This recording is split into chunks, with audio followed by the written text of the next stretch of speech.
electricity and water were frequently cut off.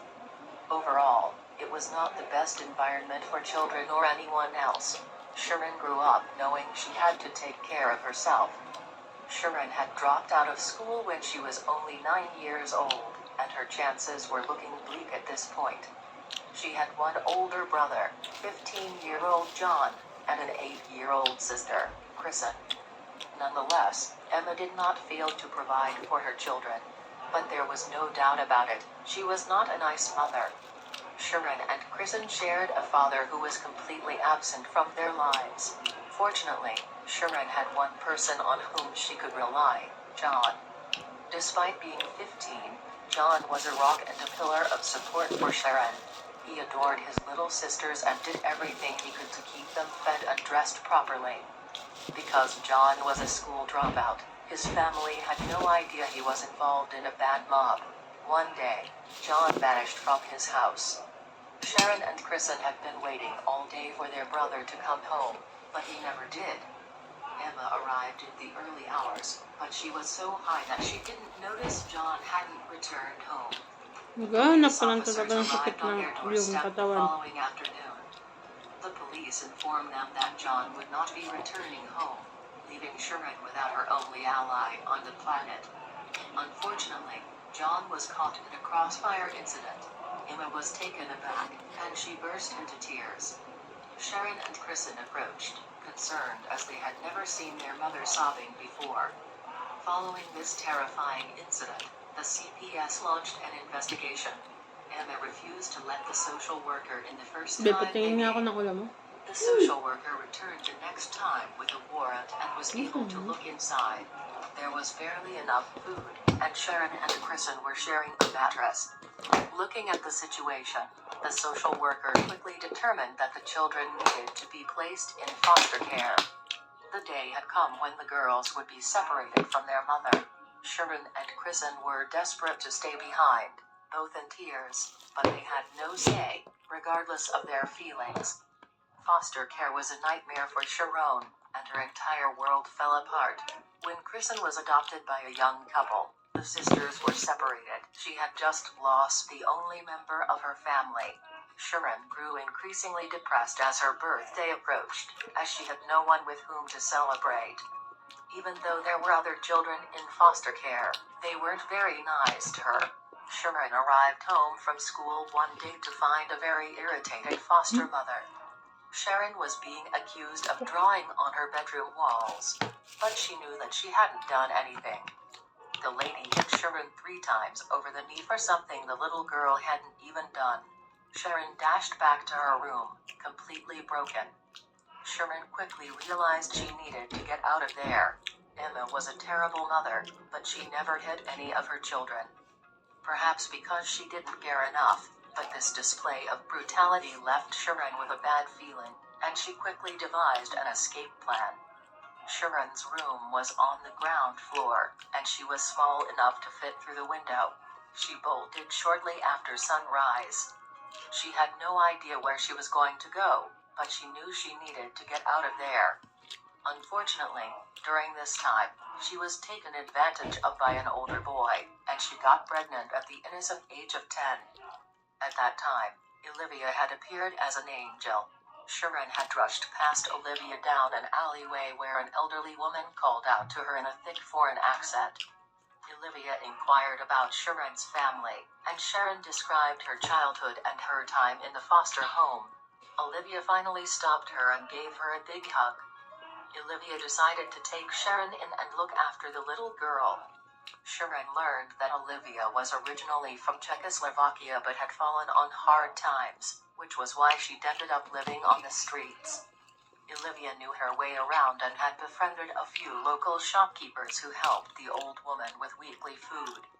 Olivia made sure that Sharon was well fed, and as luck would have it, Olivia used to be a teacher, so she spent afternoons teaching her. Sharon was 6 months pregnant at this point, and Olivia was now in a bind. Sharon would almost certainly be taken away if she took her to the hospital. Olivia knew Sharon couldn't live with her forever, but she also knew that Sharon would flee any home she was placed in. Olivia did her best to educate Sharon on what was to come over the next few weeks. Then the big day arrived, and Sharon was about to give birth to her first child. Olivia rushed her along to the state hospital, and the doctors were absolutely stunned by what she had told them. The girl was 11 years old, and she was having a baby.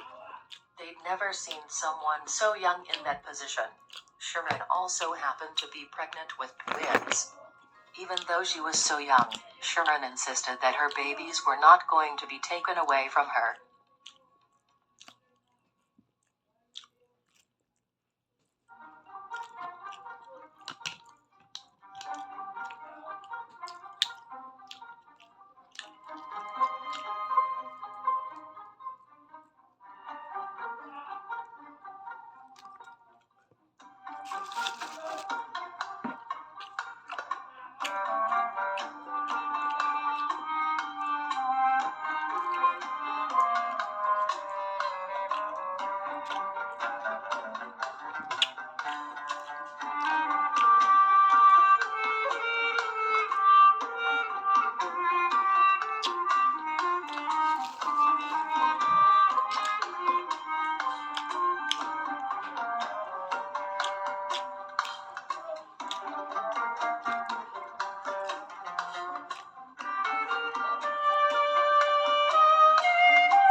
Naubos ko yung pata.